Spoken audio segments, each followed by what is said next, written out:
Nagsalita na si Baron Geisler matapos makulong dahil sa pagkalasing sa Cebu. Sa wakas, nagsalita na ang aktor na si Baron Geisler matapos siyang arestuhin dahil sa pagkalasing sa publiko sa Mandaue City, Cebu noong February 22, 2025.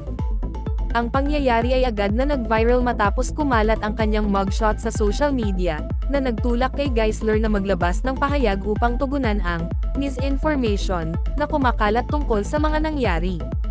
Sa isang pahayag na ipinost sa kanyang Facebook page noong February 24, pinabulaanan ni Geisler ang mga ulat na inilathala ng iba't ibang news outlets, na tinawag niyang irresponsible journalism.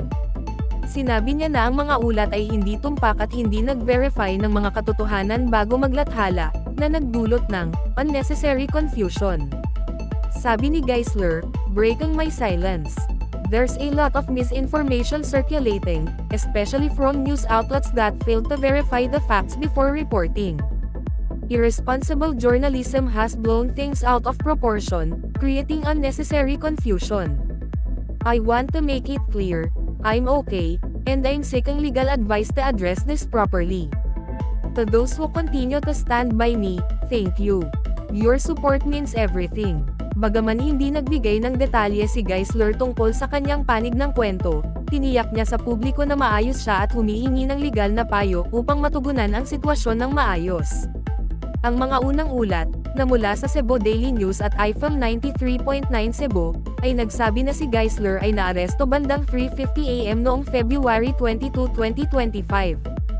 Ayon sa mga ulat, si Geisler ay umano'y nagkaroon ng away sa kanyang mga biyenan habang nag-iinuman sila sa kanilang bahay.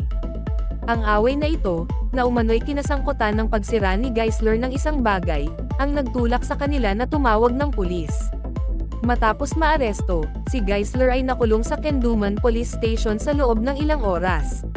Kalaunan ay pinakawalan siya matapos magbayad ng penalty na 500 pesos dahil sa paglabag sa City Ordinance 11-2008-434, na tumutukoy sa pagkalasing sa publiko.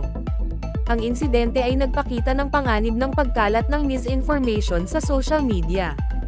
Ang pag-aresto kay Geisler ay una nang iniulat bilang isang fake news incident ng ilang netizens na nagturo sa kanyang aktibong presensya sa Instagram story, kung saan siya nakita kasama ang kanyang asawa.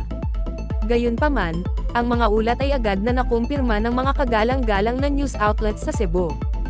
Ang pangyayaring ito ay nagpapaalala sa kahalagahan ng responsible journalism, lalo na sa digital age. Ang pangangailangan para sa verification at factual accuracy sa pag-uulat ay mahalaga, dahil ang pagkalat ng misinformation ay maaaring magkaroon ng malaking epekto sa mga individual at sa pananaw ng publiko.